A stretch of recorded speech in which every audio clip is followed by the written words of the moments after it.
Hi, I'm going to talk more about the 70 weeks of Daniel.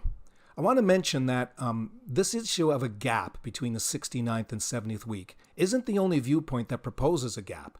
There are people who agree with me that most of prophecy, and even in Revelation, occurred in the first century, and Jesus is still coming to get the church and so forth. In the future, the second coming was not the coming in the first century, although there was a coming in the first century of destruction. But they believe that in the middle of the 70th week, there's a gap.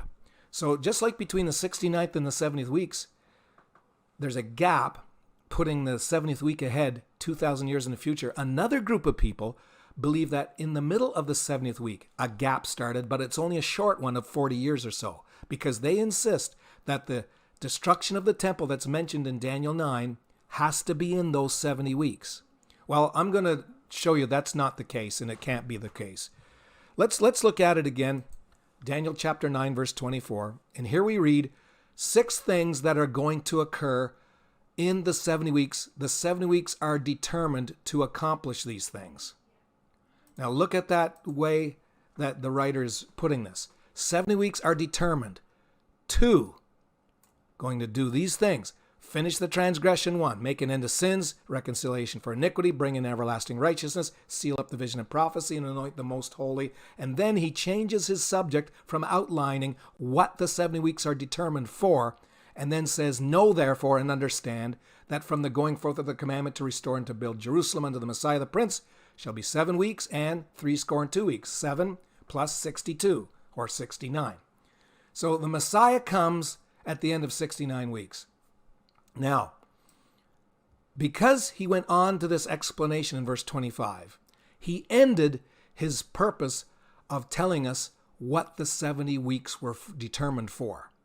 And listing those 6 things, he stopped, went on to discuss further. So the destruction of the temple, because it's absent from verse 24, tells us it was not in the 70 weeks. That argument alone should settle it. But let's continue reading. He said, the street shall be built again in the wall, even in troublous times. So that's why there's 7 weeks mentioned. It took 7 weeks or 7 years, times 7, 49 years, to build the street again and the wall.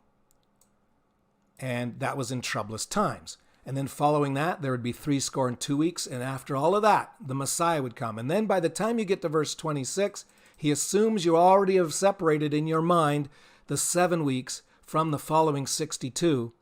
And as he sticks to just the 62, keeping in mind the 77, the 7 was already fulfilled, he said, after 62 weeks, or 62, shall Messiah be cut off. Now those who believe, they presuppose a gap between the 69th and the 70th. They think, well, after 62 weeks, Messiah is cut off, so it's after the 69th. And the 70th is pushed way off into the future. So it's in this gap that the Messiah is cut off. Well, where did Daniel say anything about a gap so far? Now, this is Gabriel explaining this to Daniel. He mentioned no gap. So read it without a gap. After 69, 7 plus 62 is 70. So during the 70th, would be the time Messiah is going to be cut off. Now, he shows us more particularly when in the 70th week that happens, but nevertheless, the Messiah would be cut off. And then in referring to his crucifixion, by the way, being cut off in Hebrew gives you the hint of a premature death. He didn't live out his life, he was cut off. And the fact that it says, but not for himself, shows you the purpose of the gospel. He died, was cut off, by crucifixion for us and our sins, not for himself. And then in relation to that crucifixion, the people of the prince that shall come shall destroy the city and the sanctuary. And the end thereof shall be with a flood, and desolations, under the end of the word, desolations are determined. So here we go. This is why they say it's got to be in the 70 weeks, because it's mentioned. Well, it's not mentioned in verse 24 that shows you what will happen in those 70 weeks. But it is mentioned. But I'm proposing that the only reason it's mentioned is because it's related to the crucifixion. when you go to Matthew 23, Jesus talks about his crucifixion, and in talking to the Pharisees and the hypocrites, he tells them, you just admitted that you're the children of those who killed the prophets, but you're going to fill up the measure of your fathers. You're going to do the same thing, but you're doing it to the maximum. You're bringing their sin to a maturity. And when sin has been brought to a maturity, then it's dealt with. Remember in Genesis 15, God gave Abraham a vision. Fire like a furnace went through, and God's people would be delivered from Egypt. And that showed me, in my mind, the pillar of fire leading them through the darkness. And then he said, but it's only going to happen when the iniquity of the Amorites have come to a full. And in Joshua chapter 10, Joshua dealt with the Amorites, went in. So God timed everything to happen by getting into the land of Canaan with, at the same time, dealing with the iniquity of the Amorites once it matured. And the same thing happened with this in Jesus' day. He said, you are going to fill the measure of your fathers. There's an iniquity that your people have been committing, and it's going to come to a maturity in your day. You serpents, you generation of vipers, how can you escape the damnation of hell? Now, notice he's distinguishing them from their fathers, their forebears. He said, he sends them prophets, wise men, and scribes. Some of them they would kill and crucify. Now that happened in the day that Jesus was speaking to this people by the people who lived in that day. He mentions crucifixion. He mentions scribes and prophets and wise men being killed and being scourged in their synagogues and persecuted from city to city, which is all through the book of Acts. Read it. And that referred to those people in his day. Then he says, upon you may come all the righteous blood shed on the earth. From the blood of righteous Abel, the very first, think of it, the very first man ever murdered, Adam and Eve's boy. Look how far back in time he goes. From the blood of righteous Abel unto the blood of Zacharias, son of Barachias, whom you slew between the temple and the altar.